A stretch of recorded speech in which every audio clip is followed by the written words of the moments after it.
My concern is that a scenario like that could just crush the will of the church. I mean, if I can think of it, I'm sure that they've already thought of that and run it through the mill.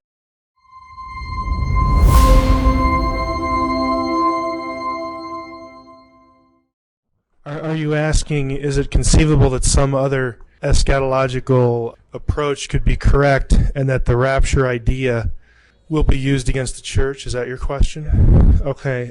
I'm actually concerned about that because it's certainly true that the reason there's an eschatological debate is because there's a debate.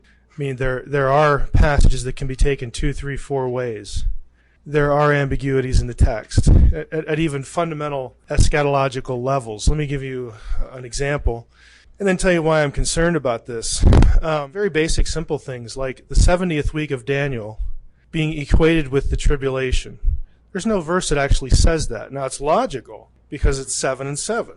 And so everybody assumes that, but there's no verse that actually says that. If you had somebody come up to you and say, hey, I've been reading the Gospels, and over here in Matthew, Jesus says X, Y, Z, and over here in Mark, it's obviously the same event, and it's not exactly what's over in Matthew. I think that one of them has to be wrong. What would you say? Now, chances are we'd probably say something like, well, we need to harmonize the synoptic Gospels. We need to put all the things together to get the fuller picture. And that's very easy to adopt that approach. I think it's the right approach. Well, the very idea of a rapture is in part based upon differences in descriptions of, we'll say, a coming. Well, this passage over here in 1 Thessalonians 5 can't refer to what's going on in 1 Thessalonians 4 or Matthew or whatever, because the details over here don't precisely match the details over here. And so the dispensational approach to Scripture, which is where the rapture idea flourishes, says that must mean that there are two events. In other words, there, in prophecy, instead of harmonizing, which is what we would all do in the Gospels, then we keep the passages apart, and we come up with a rapture and a second coming.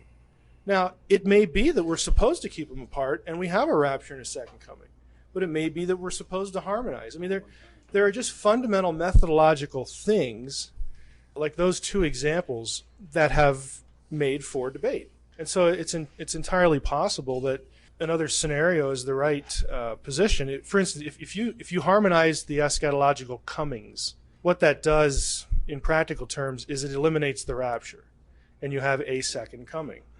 Now let's just pick that one for example. Let's say that turns out to be the correct position. If that's the case, then if you take a scenario like Jim has been talking about, and I don't know if I've told you this, but I've been wondering about the same thing for the last couple of years. If that's the case, then what you're left with is a rapture that, let's say, raptures the New Agers and whoever, and Christians are left behind. And then if like 7 years later or some within the 7-year window, you're not gone, what I think would happen was you'd have a situation exactly like you have in Babel in Ezekiel's day. You're sitting by the river Kivar, and you're saying, we're the sons of God. We're the promised children of God. What are we doing here? I mean, our butts are in Babylon. We're slaves. Did God forsake us? It's exactly what they were asking. And they were the people of God. The righteous with the unrighteous suffered the effect of the Babylonian invasion. And you can point to church history and talk about Christian suffering and all that kind of stuff, but I want to keep it in a biblical perspective. If that's the case, my concern is that a scenario like that could just crush the will of the church. I mean, if I can think of it, I'm sure that they've already thought of that and run it through the mill and done the war games that would be associated with that in the head. So I'm concerned about it. I don't think in any of these alien scenarios or whatever, would turn out to happen, if anything. I don't think that legitimizes or illegitimizes any particular eschatological view. But if we're on the same radar, I'm concerned about that could be used against the church.